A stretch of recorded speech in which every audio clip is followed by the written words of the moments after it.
It's 4:30 a.m. in the morning in Siem Reap, Cambodia. This is the time when the trip for sunrise at Angkor Wat starts.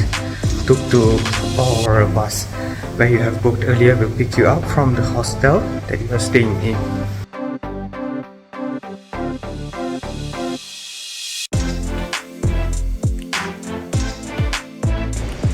This is definitely not the normal scene that you would see at the ticket counter to go to Angkor Wat Archaeological Park. Most of the counters are closed.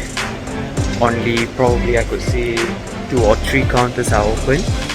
And I could literally count the number of tourists over here, probably in the 30s.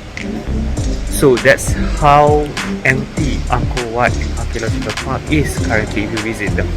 So the ticket has your own photo as well, so that you'll be not able to change the ticket to someone else.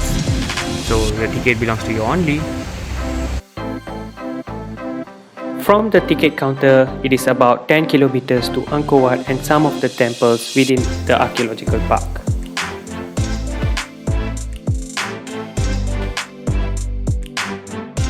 You could expect a big crowd to come here and take great reflection of Angkor Wat early in the morning during sunrise.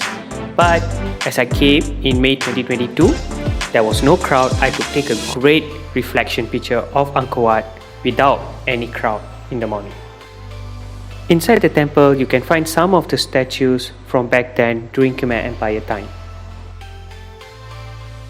There are great carvings within this temple. These are called galleries and they show the life of Khmer people back then during the rule of Suryavarman II, the king who built Angkor Wat temple.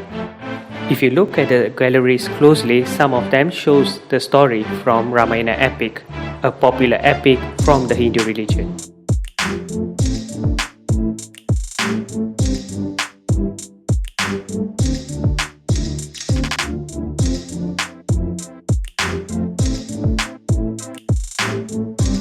Believe me or not, this place is huge.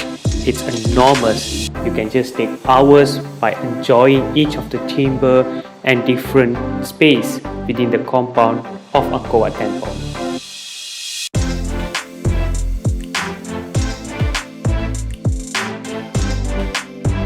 There can be never better time to visit Angkor Wat and also other temples within the archaeological park.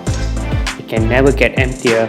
This is the best time. It's a lifetime opportunity for you to enjoy this ancient city of the world.